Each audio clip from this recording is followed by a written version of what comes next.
In this video, I'll show you how to use rafter hangers on a porch.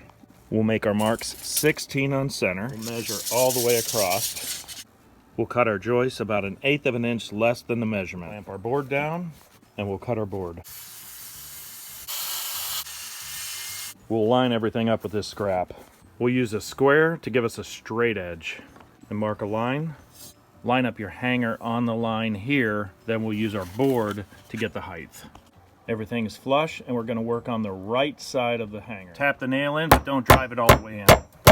Line the bracket up on the line and put your other nail in. We'll check to make sure everything still fits. Squeeze the other side of the bracket into position, and we'll place our nail in. We'll tap in our 4th nail. Now we'll do the same thing to the other side.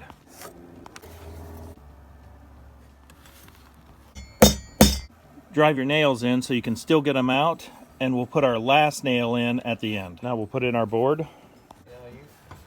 Once you know everything's straight, go ahead and put all the other brackets on.